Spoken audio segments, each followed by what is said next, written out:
நடக்குது மாநில அளவில் கூட்டம் நடக்குது. இந்த கூட்டம் எப்படி நடக்கும்? என்ன மாதிரியான கூட்டம் எப்படி நடக்கும்? இந்த கூட்டத்தில் ஆரம்பிக்கல. கூட்டம் இது இல்லை, இன்னைக்கு ஆலோசனை நிறைய இருக்கும். சந்தோஷ் வராரு. ஸோ நிறைய ஆலோசனைகள் இருக்கும். என்ன பண்ண போகிறோம், அடுத்து எலெக்ஷன் வர போகுது. ஸோ தேர்தலுக்கு என்ன செய்ய போகிறோம், நம்மளுடைய கூட்டணி பற்றி பேச போகிறோம். ஸோ அந்த விஷயங்கள் நிறைய இருக்குது, நிறைய பேசுவோம். ஏற்கனவே கூட்டணியில் பல்வேறு பிரச்சனைகள், அதிமுகவுடைய கூட்டணி ஒரு பிளவுபட்டிருக்குன்னு சொல்லுவாங்க. செங்கோட்டையன் ஒரு பக்கம் போயிருக்கிற டிடிவி விலகல் அப்படியெல்லாம் கிடையாது. இது பிரச்சனை அதிமுகவுடன் எந்த பிரச்சனையும் கிடையாது. மற்றது பார்த்தீங்கன்னா பெரியவர்கள் வந்திருக்காங்க, அவங்க தான் முடிவு பண்ணணும் என்ன எப்படி பண்ண போகிறோம், கூட்டணி எப்படி சேர்க்க போகிறோம்னா.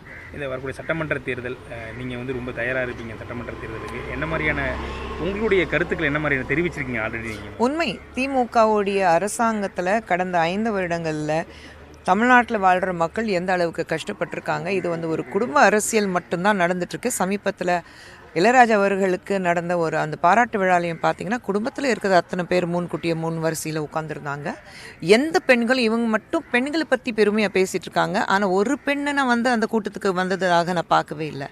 ஸோ இளையராஜா அவர்களுடைய நிகழ்ச்சியில் பாராட்டு விழா நடக்கும்போது 50 ஆண்டுகள் அவருடைய பாராட்டு விழாவில் அதில் எந்த பெண்களும் அவருடைய இசையில் பாடலையா சினிமாவில். ஸோ ஒரு பெண் கூட கூப்பிட்டதே கிடையாது. இதுதான் உங்களுடைய உமன் எம்பவர்மெண்ட்டா? எனக்கு புரியல. பெண்கள் முன்னிட்டு நாங்கள் அத்தனை விஷயங்கள் செய்ய போகிறோன்னா முதலமைச்சர் ஸ்டாலின் அவர்கள் சொல்லும்போது கட்சி சார்பாக அரசாங்கம் சார்பாக ஒரு இன்வைட் எல்லாருக்கும் போகும்போது ஏன் ஒரு பெண் கூட அந்த நிகழ்ச்சியில் நான் பார்க்கல? அப்போ யாரையும் கூப்பிடல. நானும் விசாரிச்சிட்டேன், யாரையும் கூப்பிடல. விஜயோடைய நடைப்பயணத்தை பார்த்துருப்பீங்க, சுற்றுப்பயணம் கருத்து எப்படி பார்க்குறீங்க? இல்லைங்க, கருத்து சொல்கிறதுக்கு ஒன்றும் இல்லை. அவர் இப்போ தானே ஆரம்பிச்சிருக்காரு. பார்ப்போம், எலெக்ஷன் வருதுல்ல, தேர்தலை பார்ப்போம். தொடர்ந்து திமுக மற்றும் மத்திய அரசு தான் விமர்சனம் செய்கிறாரு. இந்த விமர்சனத்தை நீங்கள் எப்படி பார்க்குறீங்க? எல்லாருக்கும் உரிமை இருக்குது விமர்சனம் செய்கிறதுக்கு. மக்கள் எப்படி எடுத்துக்க போகிறாங்க அதுதான் முக்கியம். இன்றைய தினம் அமைப்பு பொதுச்செயலாளர் பிஎல் சந்தோஷனுடைய ஆலோசனை கூட நடைபெறுது. இந்த கூட்டம் என்ன மாதிரியான கூட்டமாக இருக்கும்?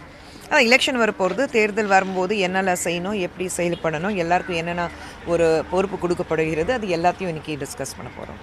பொதுவாக கூட்டணியில் பல்வேறு பிரச்சனைகள் அப்படி தான் சொல்லணும்.